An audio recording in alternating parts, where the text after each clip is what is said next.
Talking with a Dad, episode 10. Woo, Double digits. That's crazy, Steve. How you feeling tonight, buddy? How you feeling? Man, I'm just like I was regaling you with. I am awashed with positivity and great thoughts, which leads me right into the sponsors. Rohypnol. It's the only way I'm going to make it through my day. We appreciate them sponsoring the podcast this week. We kind of expect them to be a return sponsor coming in the coming weeks and in the coming year. Which brings me to a good point. This is, I guess, technically the Christmas episode, right? Keyboard. This is the Christmas episode, dude. This is the episode we recorded before Christmas.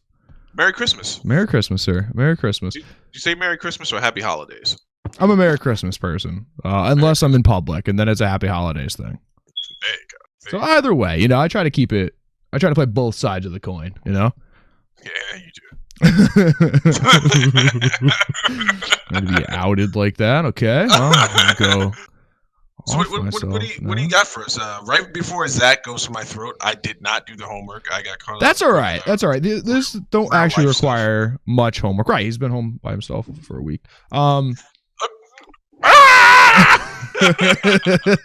do miss my family. When my wife hears this, I want you guys to know. I'm sure you do. I remember you telling me that at least once in this last week.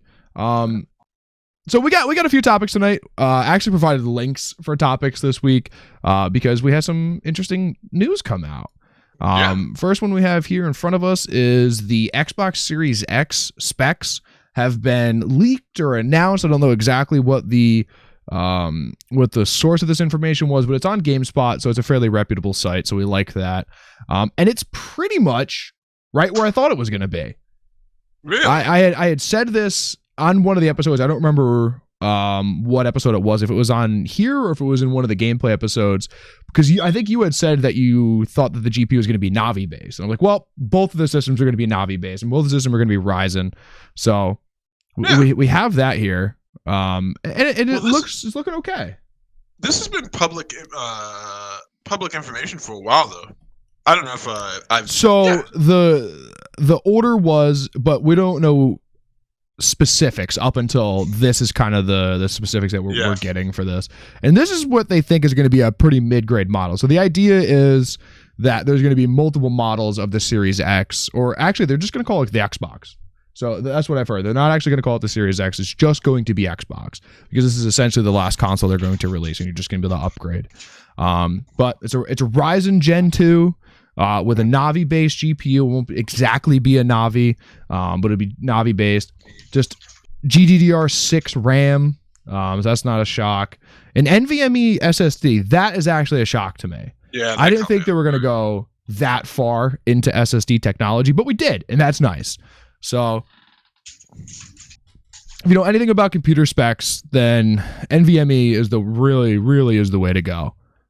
So, yeah, I'm surprised Sony still hasn't really announced what they're doing, but I was kind of throwing back at it. I don't think they will just yet. They're gonna hold their card. The unfortunate thing for Xbox is usually the first one to announce kind of gets showed up by the other one, because because Sony now gets to gauge before E3. Xbox did the announcement at the Game Awards, which is good for the Game Awards. But now Sony gets to say, hey, this is what Xbox did. Let's step it up. Let's come with, I think they only showed like 5 or 6 titles in the reveal trailer for the Xbox. Sony's going to come with 12 or something. They're going to come with 12 or like 15. And they're going to bring like a classic back. And they're going, hey, this is exclusive on here. They're going to bring some sort of like Rockstar announcement or a Bethesda announcement, some like big company announcement along with it. And that's going to be interesting to see. So,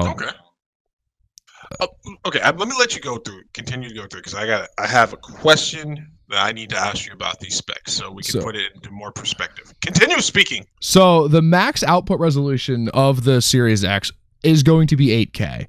Now, we knew this going into the year, but to be fair, and I don't know this 100%, but it's not going to be a native 8K. There's no way it can be a native 8K. It's going to be an upscaled 8K, because realistically, my Xbox One X that's sitting back here doesn't do a native 4K. It does an upscaled 4K. A really, really good upscaled 4K. I'll give it that. right? It's about as close to native as you could possibly get. There's no way this thing puts out 8K. No. You know, it's just kind of the nature of about where the hardware sits. 4K, fine. I think the wording on that is entirely appropriate. Max output. Correct. That's what it can get up to, but there are no games made for 8K. Not yet. Yeah.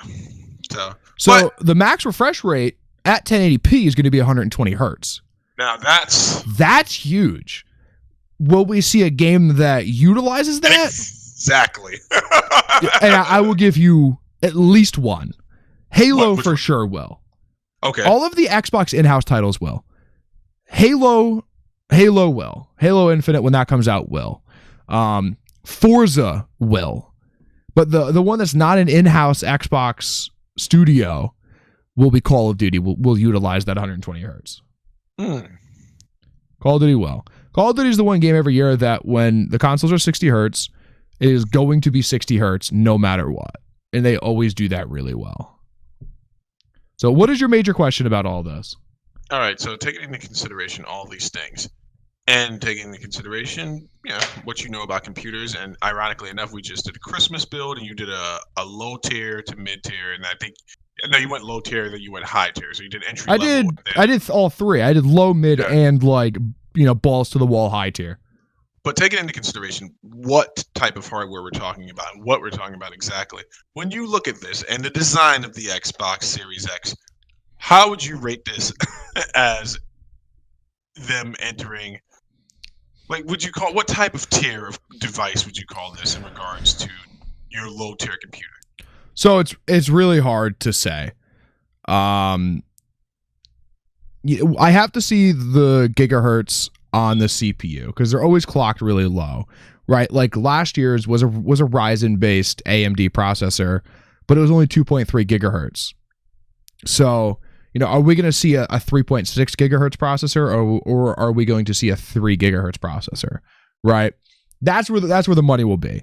Let's see what the speed of the processor is. Let's say it's 3.6. Let's say it's a nice 8-core CPU, a very nice 8-core CPU. What Navi grade GPU are we going to get? Are we going to get the lower one or are we going to get the higher one? Because there's two different ones. I think it's like 56 and 64, if I remember correctly. There's a difference between them.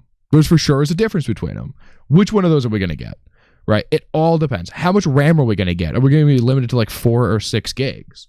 Right? Or are we going 8 or 16? Like, those are big questions. Now, if I'm saying it's right down the middle, we're getting a nice CPU, saving money on the GPU, and we're getting 16 gigs of RAM, right? No, actually, probably only be 8 because it's GDDR6. I don't know if you noticed that. We're on DDR4. GDDR is slightly different. That's what they use for graphics cards, so it'd be more of a graphics-based shared RAM with the GPU. So that's why it's slightly different. But it's also still expensive because it's what they use in graphics cards. How much are we going to get at that? Probably 8. I would think we're going to get 8 gigs. I would hope. 8 or 12. It says it's going to be able to do multiple pause and starts of games, so we might even see 16 in some facet. This is a pretty high mid to low high grade computer. You're not building this for less than $1,000, I would think. Really? Yeah, I mean, I could try to mock it up really quick if you have more points to talk about on this. Well, I mean, there's obviously some. I'm going to be honest and show my ignorance. So I'm looking at the numbers here in regards to the AMD Navi-based GPU, and that's 12 teraflops. What does that mean exactly? So a teraflop is kind of like it's. I've heard this explained before, and I don't know 100%, but it's you got to think about it, how much data it can put through, right? But it's not raw data. It's rendered data or something. I've heard it explained, and I don't know 100% off the top of my head exactly what the explanation is because it's not something you generally use. Let me see if I can pull up a GTX 1080 teraflop for reference. Teraflops. So a 1080, which is the graphics card that I have, does about 8.9 teraflops. So, it's 50% increase over what I have. A little bit less than that, but like, really? This is my mind is being blown here a little bit because it's like I'm trying to wrap my head around what exactly what we're getting here, and I guess I'm not going to really see what it is until it's out. And then also, I don't know how much strain the OS or the Xbox OS puts on any of these components. Like, how much resource does that actually suck up? Like how is that going to impact these components? But goddamn, I'm excited, and I'm not buying this thing, by the way. I'm not either. So it looks like, hold on, sorry, I didn't mean to cut you off. It looks like that GPU that they're announced is above the highest grade Navi architecture GPU that's out right now. The Radeon RX 5700 XT is the highest one that's out right now. It was released in July of this year. There's about 10.14 teraflops. So there is the 5600 coming out in January, but I don't expect that to be the 12 teraflop one. So that's kind of where it sits. That's a $450 graphics card. Wow. And at this point, we don't know anything about price. We do know that there's going to be different tiers for this device. That's what's speculated. I don't think that's even confirmed. That's what I've heard. Yeah. So that's kind of what I have speculated. Because that just makes sense, but who knows, right? Who knows where we are with that? Wow, RAM has come way down in price. Holy shit! Yeah, I was telling you that the other day. Recently, 16 gigs is $77. Mm-hmm. Wow. Okay. Cool. Sorry, I didn't mean to cut you off. Is that 2400 or 3200? Wow, nice. Yeah, it's a quick boy. So, what do you think about the design of the case and everything like that? I think it's interesting. I don't hate it as much as everyone else does. What it looks like is the old Mac Pro. Do you remember the trash can Mac Pro? Yeah. The one that was the little circular, and it was open in the middle, right? Open. It looks like that, but a rectangle. But Corsair already makes a case that's like this. I think it's called the Corsair One. So yeah, it's cool. It's cool. I like it. It's obvious what they're trying to do here, where the market is going, and what they're trying to say. Yeah, for sure. I definitely see, where they're going with it. And you know what? I can't even be mad at it. So no. I like it. As much as I am an entire console hater, I really am. But I like it. I like the way that it's going.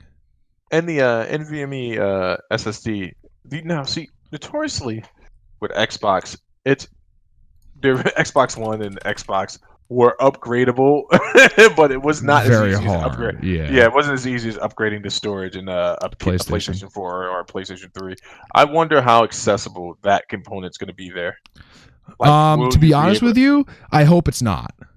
Really? Why is that? Because in NVMe, you run a way bigger risk of messing something up installing that than you do a regular hard drive, because it is directly attached to the motherboard instead of through cables. So you want to discourage the enthusiast from I would no, not the enthusiast, because I consider myself an enthusiast. Okay. Right? I want to consider the average person who at this moment can upgrade a PS4 hard drive from trying to do this. It's not hard. It's one screw. I understand that. I've done hundreds of them, right? I just don't think that it's a good idea to let people directly touch the motherboard. I kind of built a machine that I think would be very similar. Maybe minus the graphics card. I think I maybe overspent about $100 on the graphics card. But it's a Ryzen 7 2700 with just a standard, kind of like middle of the road motherboard, 16 gigs of RAM, a terabyte M.2. We're not sure what the size is going to be yet. I picked an 8 gig Radeon graphics card, a case that was kind of small and compact, and a 550 watt power supply. This is without an OS, right? Which is technically Windows. I'm sure it's going to be. It's like almost $1,300. So they're either getting a really good deal from their board partners, or they're going to sell this thing at $800 and sell it as a $400 loss. Yeah, or they sell it with the marketing. This is it. From this point forward, your investment, right? You'll be able so, to. which is nice for me, Because one of the arguments and complaints that I always get from people who are console players is it's not the PC players aren't good anymore. It's not the aiming on PC is too hard anymore, right? Because everyone's had an experience with a PC at this point, I feel. It's so hard to get into PC gaming because it's so expensive off the start. And now your console gaming is probably going to be very similar. Yeah, 100%. I gotta tell you though, so there's a part of me, the tinkerer in me. Like I just remember that first. Put your mic closer to your face. Oh, my dog did that. Sorry. You did it with your hand. No, I didn't. I watched you do it. You didn't watch me do anything. For the people listening in the car right now, we're sorry for the audio fluctuations, but I ain't fixing it. Can you hear me? How do I sound? You sound good. You sound good. Go back to what you're doing. You're a tinkerer.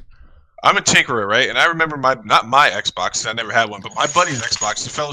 I opened that thing up. And I took that hard drive out and I put it right into my computer, connected it to the IDE to see what it, what was going on with that. Use the program. To a what? IDE, the first Xbox.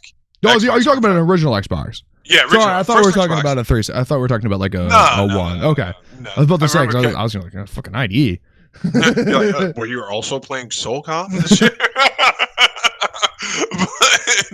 So I connected it right to the IDE, and I had to use a program called ES File Explorer to like kind of access and look at stuff that was going on there. And I was like, oh, this is a stripped down version of Windows. And then after that, I've just always been fascinated with consoles heading in that direction, right? You know me, Zach. I'm the guy that put Linux on the PlayStation 3 for no reason. Absolutely no reason. And absolutely no reason is an understatement.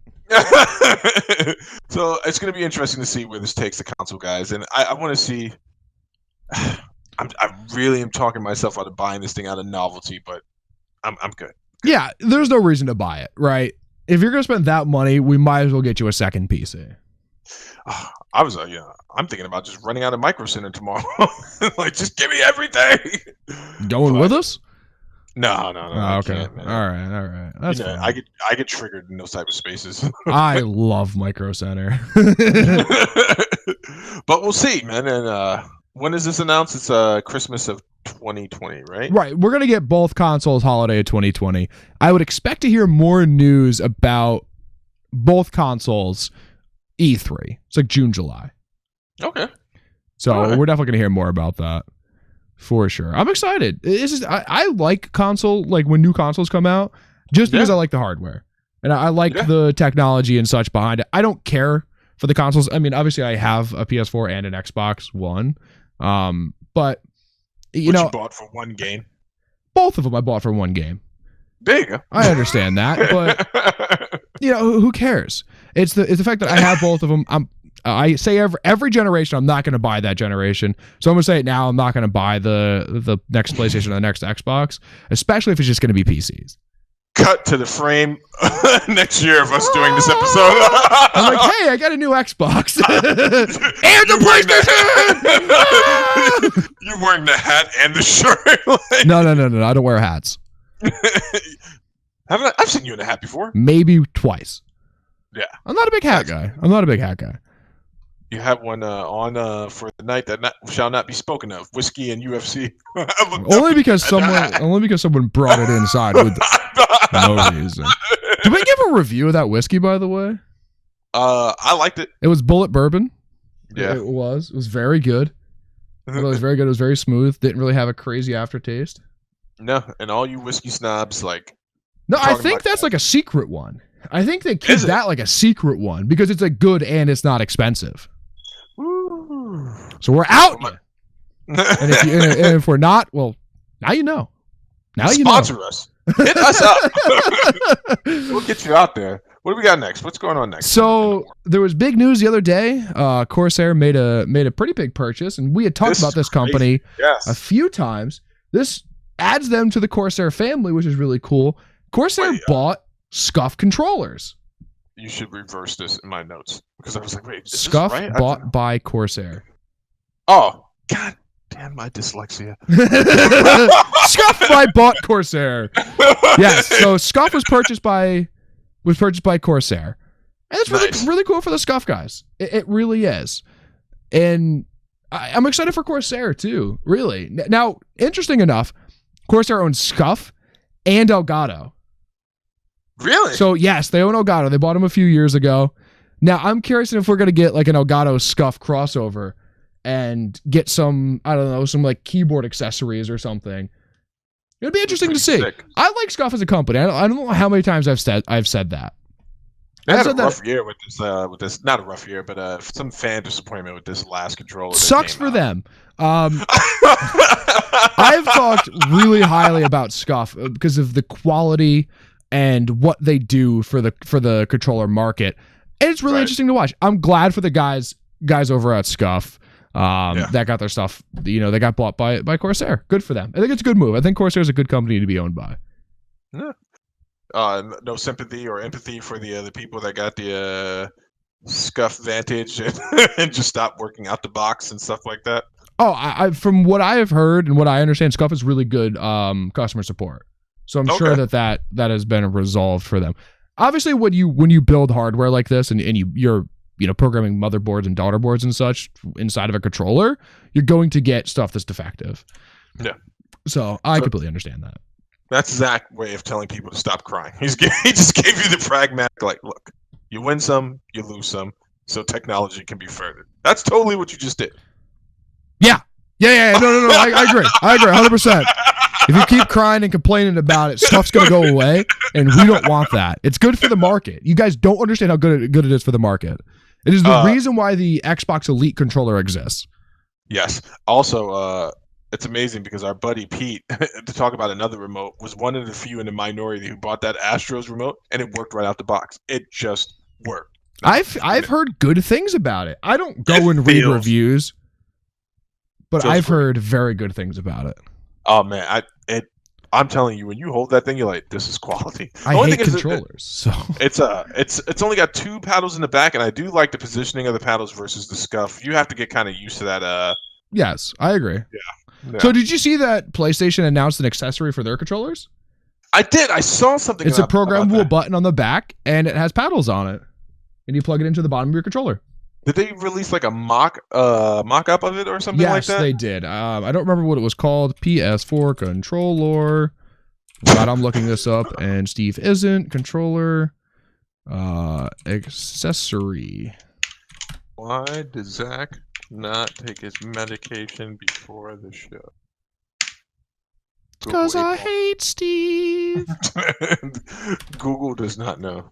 I think attachment. I literally just saw a... Yeah, I saw it on YouTube too. Oh, here it is. Yeah, I saw a mock-up. Oh, here it is. Yeah. So, Scuf is the reason why this exists. So, that's just kind of the point that I was getting at. Yeah. If you guys don't like Scuf for whatever reason, you still have to be thankful for the fact that they're pushing the market along where no one else has. Yep. So, that's really kind of the big point that I was going for there. So I'm trying to make sense of this design and that circular object in between the paddles. That's another button. Really? Yeah, if you read the article, maybe the Business Insider one was better, but it kind of goes over it. There's a video along with it too, and I don't want to take away from this. Yeah, kind of go too long on controller attachments, but yeah. It's just I really wanted to make the point that you guys should be thankful for Scuf for the fact that this exists. Listen, man. I'm thankful for it. I'm never. You're not even playing a controller anymore. I was trying to program my keyboard on my PlayStation. I'm about to go into some friggin' Apex and cheat, but then Honor took over it. Yeah, but and you'd have to be good on a keyboard and mouse for that to happen. Oh, sick burn, man! Hey, did you drink that iced tea I dropped off for you the other day? Because if you did, it was pee. I drank a lot of lemonade that magically appeared in my fridge. Shit. All right, we're back after some technical difficulties. We are back. Where did we leave off, Stevie? Where did we leave off? Going right into the Netflix topic, I think.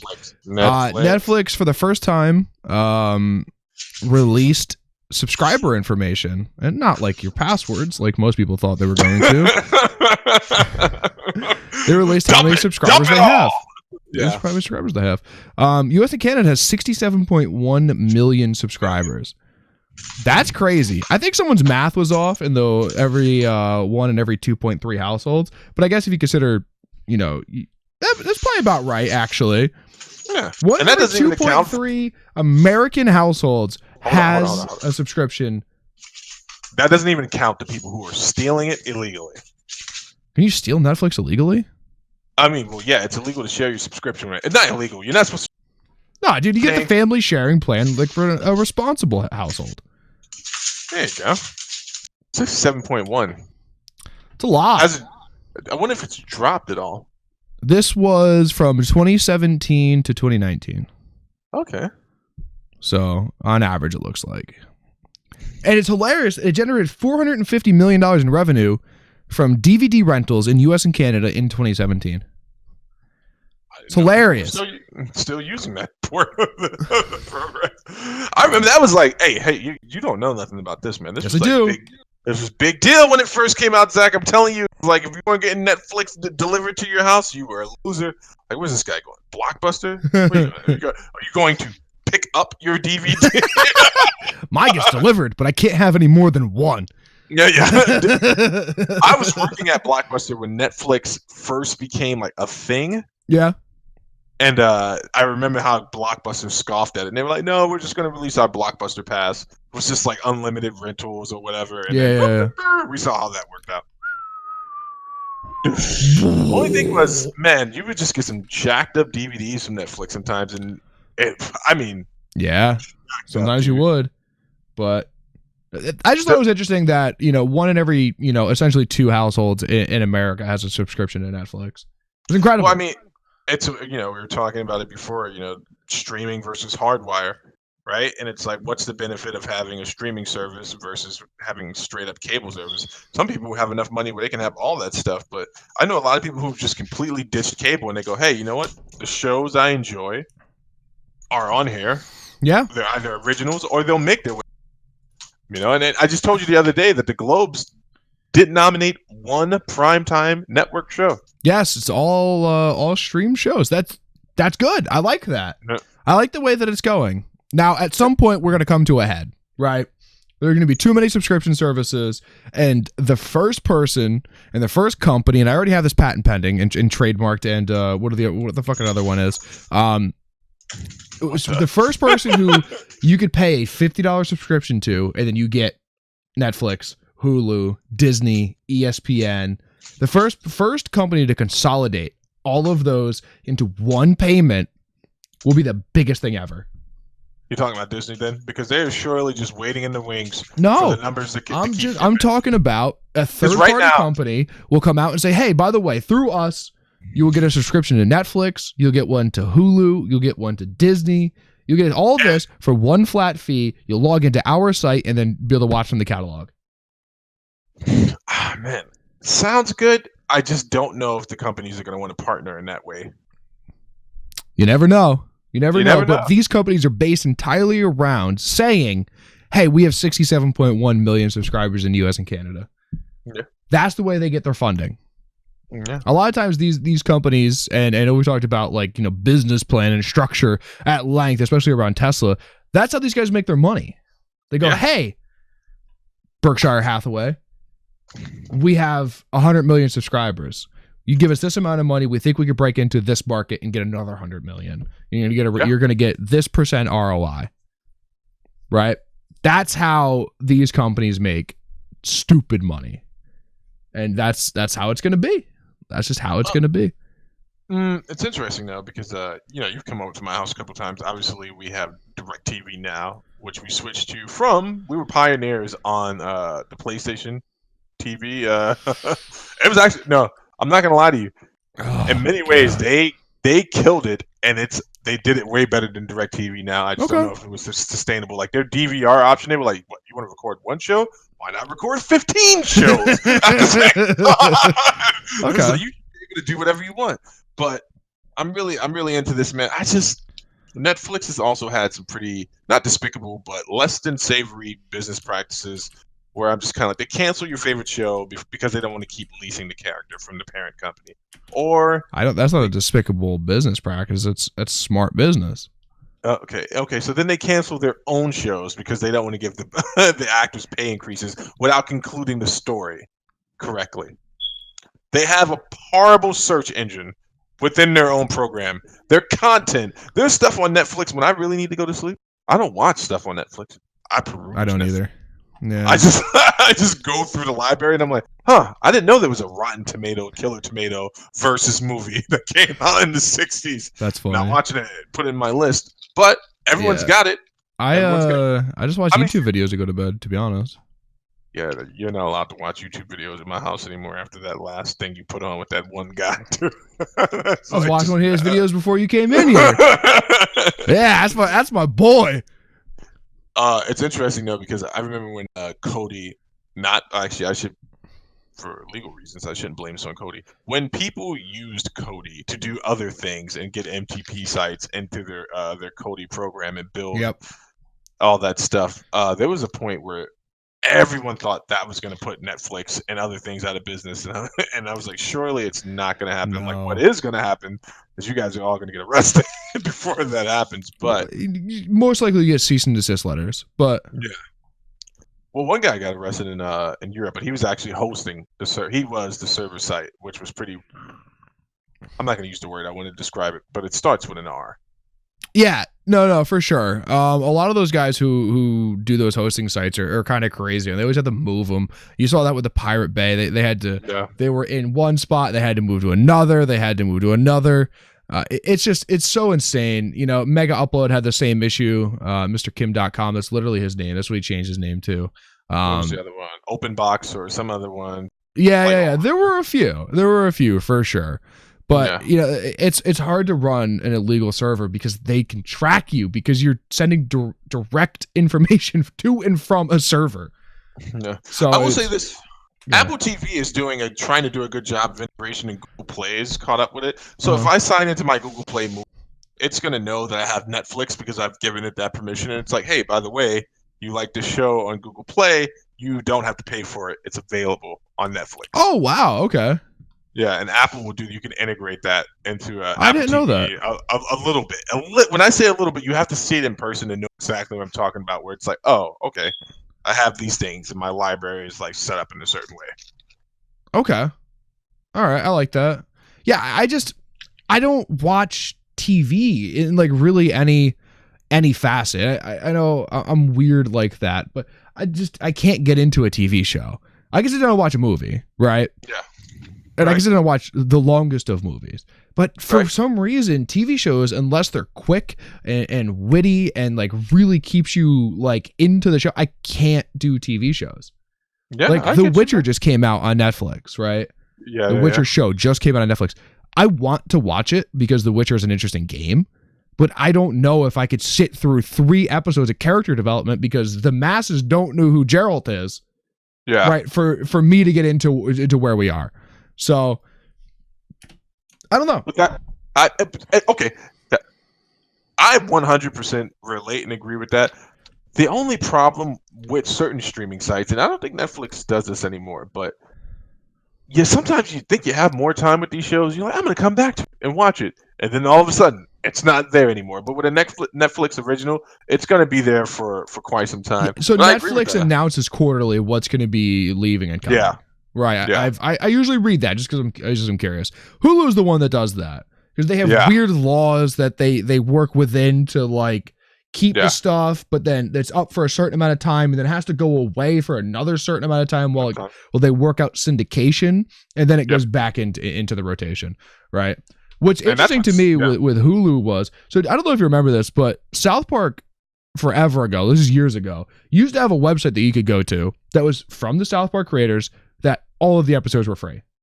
Oh, wow. I didn't know that. Yeah, so it was South Park Studios. I think the website is still up, but you just can't watch it on there anymore because you need to have a Hulu subscription. But when Comedy Central was bought by somebody, probably Disney, they took that away. That's how when I was in like 7th or 8th grade, I caught up on every single episode of South Park. I didn't watch them on rerun on Comedy Central, and Netflix and stuff wasn't a thing at the time, right? You get DVDs, but I went to South Park Studios, and every day after school, I'd watch like 10 episodes, right? and that's how I got caught up in South Park. South Park Studios was amazing. You used to go out there, you could make your own South Park character if you wanted to. I never did. I'm not a fucking loser. But really, the more important thing was is they had the entire catalog of South Park episodes on one site, and you could watch it. It was all streamed. That's actually, you just reminded me of the good old days. There used to be another site called JoeBelow.com where you can get good movie reviews. And I know name sounds crazy, but yeah. If we can get past that part, I wouldn't type that in Google now because Lord knows what's going to happen. But you used to be able to get like really cool games, but it would also give you great, trustworthy reviews on shows and stuff. And South Park always it's a brand company. Let's see. Are they still not the kind of brands that I would purchase? Actually, interesting. I just saw I'm browsing Twitter. I just saw a tweet. They just announced a new Jackass movie. Did they? Wow. Yeah, it's coming in. It's coming March 5th, 2021. I didn't know I could be excited for something that's a year and a half away, but I'm excited. I love those movies. Movies were amazing. They were so funny, dude. They were so funny. The first two, the opening and the endings, were so epic. Yeah. And you know what? I did definitely go see. I went to go see Bad Grandpa in the theater. I enjoyed every minute of that movie. Bad Grandpa was really good too. Those guys do funny movies. Yes. They do, right? The show, not so much. It gets old quick, but there's something Wild epic Boys about. No, yeah, I was never into Wild Boys. Wild Boys was good. I did watch Bam for a little while, and then it was just like, Viva La Bam. I watched every single episode of that. I love that show. Dude, I believe it's his brother is in a band I love named CKY, man. It's yes. Amazing. If you're talking about like I'm gonna like listen to something to skate to, there is one song CKY made, and it is like the epitome of a great skate song. It just took me down a path, man. You make yourself a nice, dude. Yeah, it is his brother. Make yourself a nice Beastie Boys, CKY, Deftones, Tool. Like, cause get some Wu-Tang in there. You go skating, and it always happens. I always fell off a trick when I was listening to something like System of a Down because I got too amped up. Chop Suey's going. I'm like, I'm going. Hard flip down the 5. Ah! Koosh. Yeah, I'm excited. I grew up when MTV2 was a really good TV channel to watch. MTV2 was amazing, and they always had the worst for-profit commercials, right? That's like when the I can't get a car commercial, and it was like, hey, just call us and we'll get you a loan at like 24.597% yearly compounding. But dude, the MTV2 was so good. Robin Big, all of the stupid little MTV game shows after MTV went the wrong direction, right? And that's like right at the cusp too. Like, do you remember Insomniac TV with VH1? It's where they would play like trip hop and stuff like that. So this is where you started to hear like different artists. I had never heard of Bjork prior to one night. I'm just up and I just like put on VH1 and like her comes on. Like, this is my jam. Yeah. This has nothing to do with Netflix. I'm sorry, people. We just went off on. We took you with us. That was a good tangent. Okay, hold on. Before we go away, Silent Library is the one show from that needs to come back. I think it's still kind of running. Silent Library was amazing. Also, if we could somehow make MXC come back as well, then I would pay for a subscription to two of those two things, dude. And you know what's going on? By proxy, there were some other great things going on TV too. Do you remember when Adult Swim was introduced on Cartoon? First of all, I remember when Cartoon Network premiered. This is not your bag. I get that. But I remember when Adult Swim came out and they were like, we're going to show you the cartoons you cannot watch. During the day. Yes, amazing stuff. Netflix, I don't want to see it die out, man, but I'm looking at some of the content released for its original shows, and I'm not excited about it, and that's not because I'm a Disney Plus fanboy, because I'm not really excited about the Disney Plus service as it is. Right, I'm great, I love it, but I can't wait till the original content starts dropping. You get the Mandalorian, dude. Oh man, the Mandalorian's so good, bro. Let me tell you, the Mandalorian's so good. I just want to say, go for it. Adult Swim had maybe the worst launch date of all time. What was that? September 2nd, 2001. Oh. Oh. So bad. Man, that was really good. That was like, oh, wow. Okay. But I don't remember when Adult Swim came out, obviously, but I do remember, growing up with Adult Swim. All right, so here's the thing. Last thing on this tangent, and then I got to give, right before I finish that tangent, that sound I just made, oh man, let me tell you about that. Shout out to Comic Explained. Dude, there's not a time I don't fall asleep listening to his show, and he does that. like Doomsday Clock just came out. Man, let me tell you, this book is good, man. But, dude, Adult Swim, me and my buddy Sully and Roy, shout out to Fat Mantis, we picked up on something with Adult Swim that most people didn't notice at first. We used to listen to a lot of drum and bass and different types of music. We were, just trying to get into different stuff. They had some of the best instrumental beats you would hear in intermissions between their cartoons. Yes, because they had like cartoons between the cartoons. It always had some like crazy, like super nice beat behind it. I absolutely remember that. Dude, I always assumed, and I've been by their main office in Burbank, California before. Oh, okay. Burbank. I thought one of their headquarters is in Atlanta. I don't know if it's the main office, but they probably have another one there. But when I was a kid, I would assume that the coolest people worked at Cartoon Network. They're like, "Oh man, here comes the Adult Swim team," and they're just like, "What's up, man?" But now you realize it's so you watched the Inside. Fun fact here: you watched the Inside Gaming guys, right? Yeah. And do you watch Funhouse at all? Yeah, I watched. So have you ever seen Matt Peak make an appearance? He's one of the editors. Every once in a while, they'll pull Matt Peak in to make an appearance. He has what's the TV the awards for the TV show? Is it an Emmy? Yes. So he has an Emmy because he was an editor on Robot Chicken. Really? Yes. He was one of the editors on Robot Chicken. I could never get into Robot Chicken. I didn't like it. The only real thing I liked on Adult Swim was the Squidbillies. This shit was hilarious. Did you ever watch Space Ghost Coast to Coast? Probably not. Oh, I was a comedy. I like Comedy Central by this point way more because South Park was on it. But I do remember original Rick and Morty commercials on Adult Swim, like years ago, where the one commercial was Rick and he was walking and he turns and he didn't have the back of him animated. It was just a hole. He's like, come on, Morty, you gotta be smart. You don't need to animate all this stuff. They'll never see it, Morty. Right, I remember that. You're a low down SOB, man. You put a real life person, two people to Rick and Morty, and every time I see them now, I'm just like. You can't not see it, and I'm proud of that. And you know what? That wasn't even me. That wasn't me. I took that from yes, because everyone that I worked with only knew it from me. But I knew it from a guy who worked there before any other people who work there now worked there. And he told me, he's the one who trained me originally. And he told me, he's like, "Oh, you just dealt with Rick and Morty. Good for you." So, yes. Oh, great stuff. What do we got up next after that long tangent? So we got some fighting stuff here. Unless you want to keep the media talk going and you want to give us your review of the new Star Wars. You saw it last night. You saw it opening night. Yeah, let me just get it out the way. Let's get it out of the way. Also, I was going to see if you were going to read that and how I put it in the topic. I saw it early and I was like, I'm going to go ahead and enjoy some Star Wars.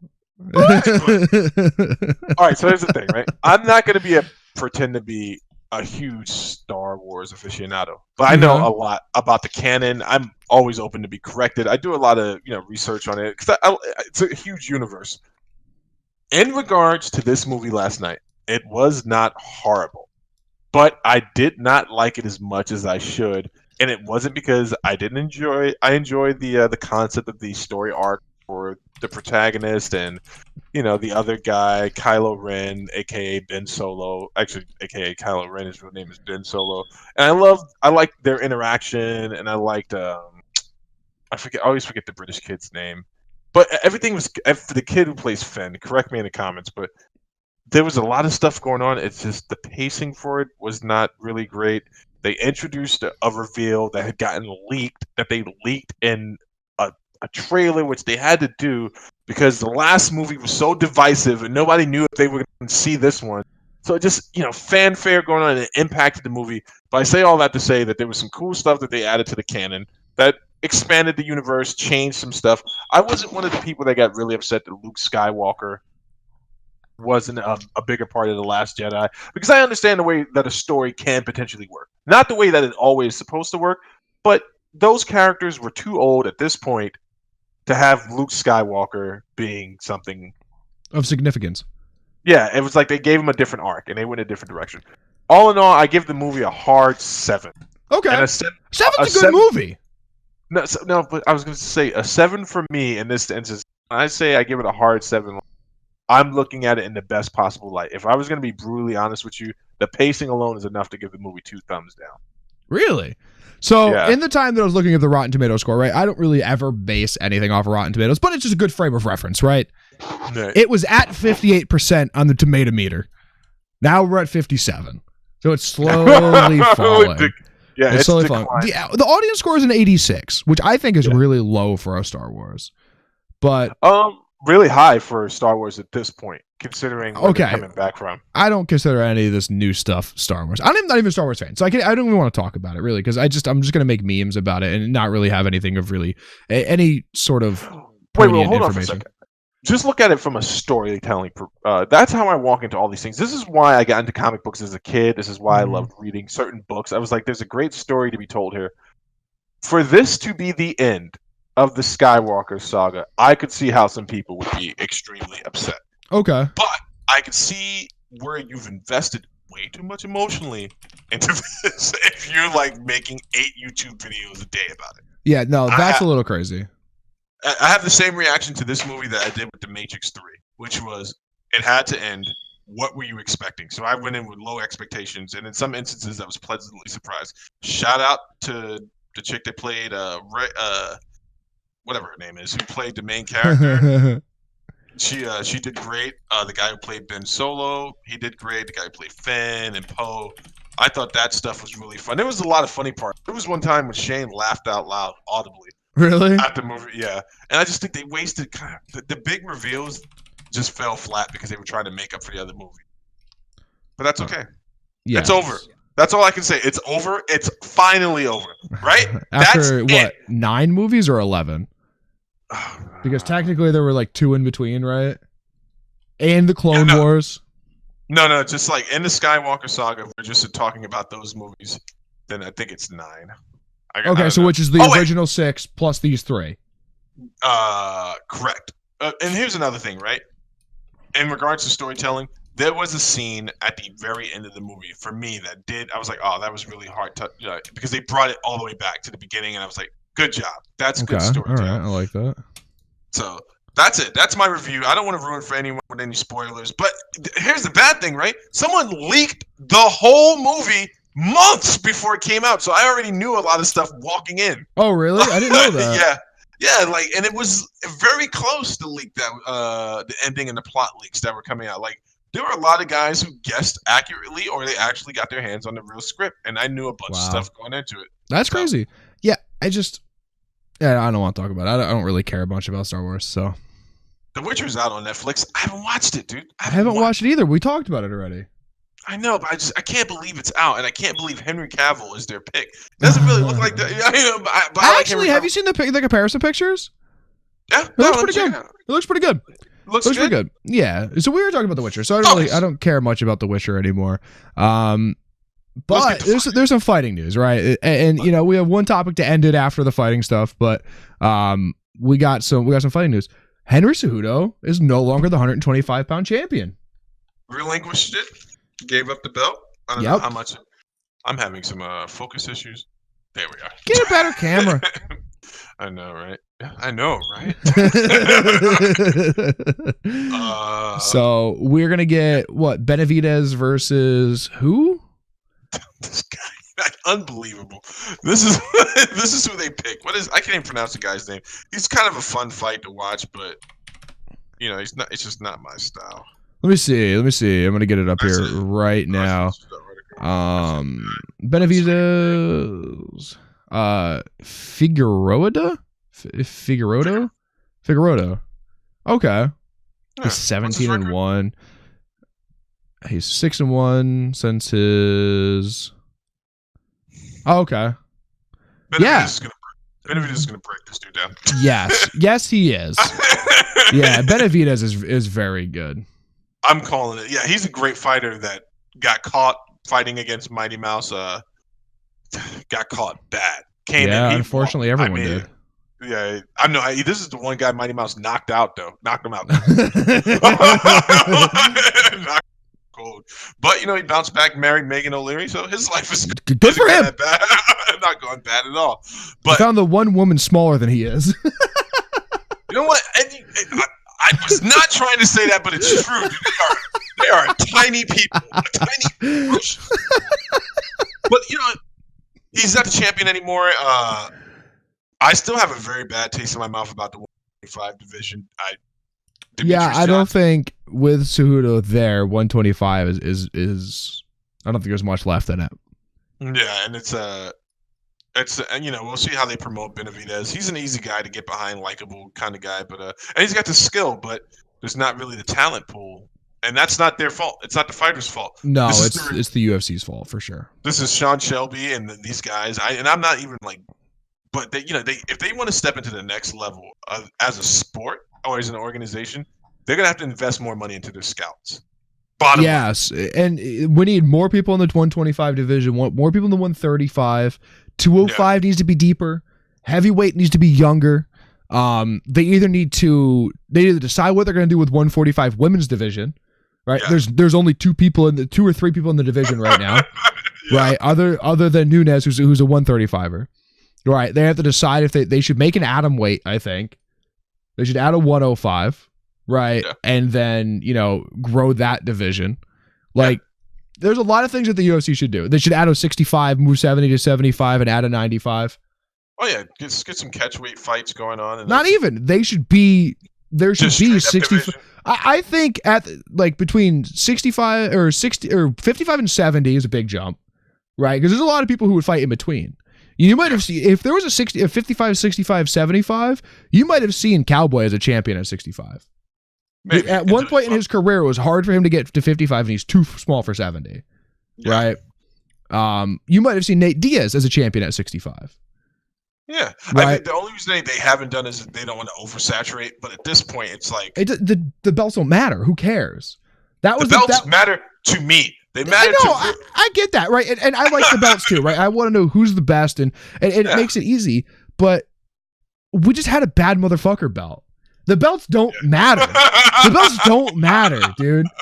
The belts don't matter anymore, right? You see, Steven Thompson got the nicest. I know, and then Connor immediately challenged him. Oh, did he? Yeah, he's like, I'd like a recount, mother brothers. Right, I think 70 to 85 is a huge jump. Oh, right. You see that in Whitaker, and who got a fight announced, by the way. Yes. He's fighting Cannonier. That's a good fight.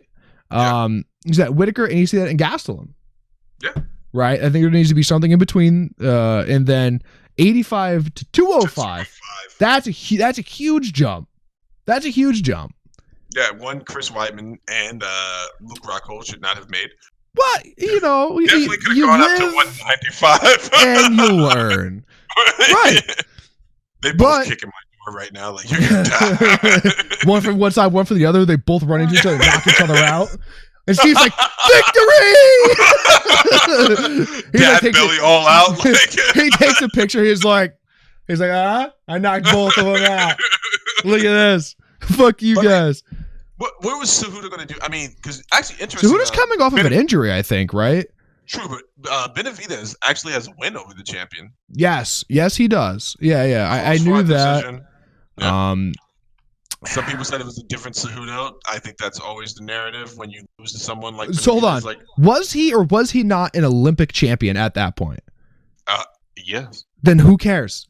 If you're an Olympic champion, you have no excuse because you've been through anything, especially in the sport of wrestling, that anyone ever wants. So then you have no excuse. Go ahead. Sorry. No, that's a good point. And I mean, unless they were going to run that one back, but also it's just not fair to get that log jam going up again. It's the double champ. Yeah, just unless you plan on actively defending those belts. Right. Do what George did. George came back for fight at 170 against an opponent who clearly he could beat. Came in, beat him. 185 beat Bisping. Was it 85? Sorry. Yeah, 85. Yeah. Beat Bisping, and then was like, okay, you guys can all fuck off. I don't care anymore. Yeah, prove my point. Yeah, and the only thing he's coming back for is a fight against Khabib. to make sure actually, Khabib is not thought of as the greatest of all time. That was the only reason. I had George beating Anderson Silva in their mythical, never happened super fight. I was like, he's going to beat him. I'm like, George is 100 going to beat Anderson Silva by no other means than wrestling. He's a better grappler, right? He's the better takedown artist, and he can probably hold position. For sure. The only reason I thought maybe Silva would have a hard time with him is because he is technically a little bit bigger, and he might be able to muscle his way out, but you can't do that for 5 rounds. But whose striking was cleaner? I would say George had the cleaner jab, and Anderson was, he was a crisp in relative MMA. Anderson has a very good counter striking game in his prime. Like he catches guys coming in, and it's just like, man, you didn't see that coming. But the Diaz fight was so boring, right? But George has a nice crisp jab that was groundbreaking for MMA. I don't care what you say. George brought the jab to MMA. Yes. Faraz Sahabi and those guys brought the jab. Just the same that Cruz brought footwork. Oh, 100%. And Cruz has a hell of a double leg shot. Have you ever seen that man shoot a double leg on? He gets it. You're going across the ring with him, dude. It's almost like he's propelling you. But back to Cejudo. Listen, I don't want to disrespect the guy, but I'm not mad by this. He desperately wants to fight Aldo at 145. 135, sorry about that. Yeah, I don't like that, though. Marlon Moraes, as much as we didn't like the decision that night, Moraes won that fight. It is only fair if the belts matter, right? This is where my point goes, where if the belts matter, he fights Moraes next. Honestly, he should fight Aljamain Sterling. No one wants to fight that fucking guy. I say have Aljo. This guy, Peter Yan. That's a good fight. That's a good fight. Let Aldo fight Faber and let them go out together. Who cares? So I'm just looking at Anderson Silva's record just because I wasn't watching the UFC very heavily at the time that Anderson Silva was fighting up until the Cannonier fight and the Adesanya fight. He fought DC? Yeah. I didn't know that. Also, shit. I mean, DC dominated that fight, but there was a clear moment he kicked DC in the rib, and DC was like, "Oh." We understand DC has a few issues with body shots. With body shots, we understand that. Have you ever seen what Anderson Silva did to how he won the belt? No, I don't know if I want to. Frank Miller, dude. It was I think that was his name. Forget it. I can't remember it right now. Frank Miller or something like that. But dude, I've never seen someone deliver so many knees to someone's face, dude. Like, it was. Wait, he fought Silva in a non-title bout? Yeah. What the fuck? It was his only fight that year. Crazy. Sorry, I didn't know those two fought. I'm gonna have to go back and watch that. That has to be hilarious. You know what's crazy? I typed in Anderson Silva and it didn't bring up all the people he's beat. Let's see. Oh, I'm on the official. I'm on Wikipedia. Wikipedia is the best one. Beat Vitor Belfort with that front kick. Front kick from hell. Yes. Beat Damian Maia. Forrest Griffin punched him and knocked his soul out. Rich Franklin. Dude, if you ever want to see someone who just had a look in his eye like, oh boy, I stepped into something really bad. There's a point when Anderson Silva and Rich Franklin are fighting, and Rich is so hurt and scared at the same time. Anderson got the plum clinch without even trying. He's like, come here, and just kept kneeing him. Dude, he kneed Rich Franklin in the face so many times. Like it was like I thought I was watching a Tekken match. I was like, what is happening right now, dude? I'm gonna send you that video. Yeah, I'll watch it for sure. That's really good. He's out. I don't out of 125. I don't think Dana will actually dissolve that. I think Dana's too much of a fight fan. He is he's a businessman first. But as long as there's a niche and a market, he'll keep it. Unless it just dries up so much. He's like, all right, you guys either go up or that's it. Which would be interesting because then you have a whole new pool of fights to look at, right? Yeah. So, if a lot of those 25 guys go to 35, there's a lot of interesting fights. Yeah. For sure. Someone's gonna correct me. I said Frank Miller, graphic writer. He's a comic writer. So, in other fight news, other than Whitaker gets a fight, Hermanson gets a fight in that division against who was it? I don't remember. It doesn't matter, clearly. So that division 85 is clearly going towards Yoel versus Adesanya. Yep. That's clearly the way that division is going. Other than all of this fun news, right? Right. Rory McDonald signed a contract with the PFL. Dude, I don't know how I feel about this, man. You know why he did it? And I think I figured this out. He's entering that $1 million tournament they're having. He's going to go in and wipe that up, isn't he? He has no choice but to. Because if he goes in and loses, that's it. Roy McDonald is gone. I don't know anyone in the PFL, especially at that weight division. I don't know anyone in the PFL. Let's be fair. Right. Is that really good woman wrestler or judo practitioner, Kayla Harrison in that division? I think so. Or in that organization? Yeah. Yep. So Rory signs it. Did you see Douglas Lima's statement on it? No, what did he say? He said he was disappointed. He said they had 2 good fights, wanted the trilogy, and he's sad that Rory left. Oh, respectful. For sure. This is a person who's fought in every major organization now other than one championship, right? UFC, Bellator. Who else? That's it. No, he didn't fight in like Cage Warriors or something? I don't think so. I'm sure he had to fight in some undercards in Canada. I mean, some small organizations, but I didn't think he fought in Cage Warriors. Whatever. Go ahead. The chick from, the woman who, Kayla Harrison. That chick. Oh, King of the Cage, sorry. Is she? No, she's not who I'm thinking. Was she the Olympic judo? Is this Ronda Rousey's old partner? Yes, old training partner, yeah. Oh, okay. She slimmed down quite a bit.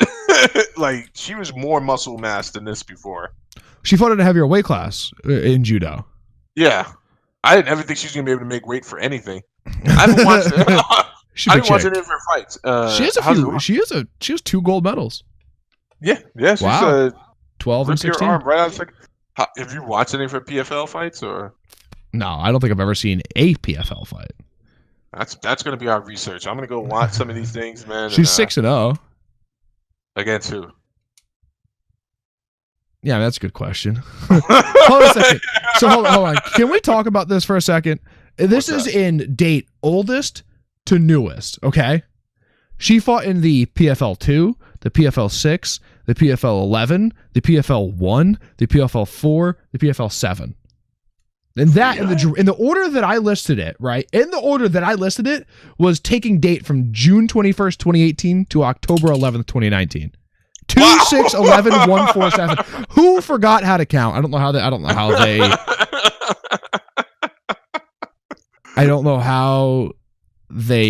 quantify their numbers. Clearly it's not in chronological order. Can you look up Rory McDonald's potential net worth? Yes, Rory. I'm trying to understand what would push him to a decision like this. He had a tentative deal with Mark Echo. Net worth is about $1 million. Is he? But this is a long time ago because it currently said he's fighting in the UFC. Celebrity net worth. Here we go. This is about $1 million. No, he's got to have more than that by now, right? Oh, dude, I think if you have $1 million in the bank, that's a lot of fucking money, dude. You're doing well. But I'm talking about the sponsorships and everything. You know, he left UFC to get this hefty contract that they couldn't match. Apparently, PFL was even better than Bellator. Really? Yeah, they said that he said it was the most lucrative contract he's ever signed. Wow. If he loses, that's it, dude. That's it. You're going. You're going, bro. You're fucking going.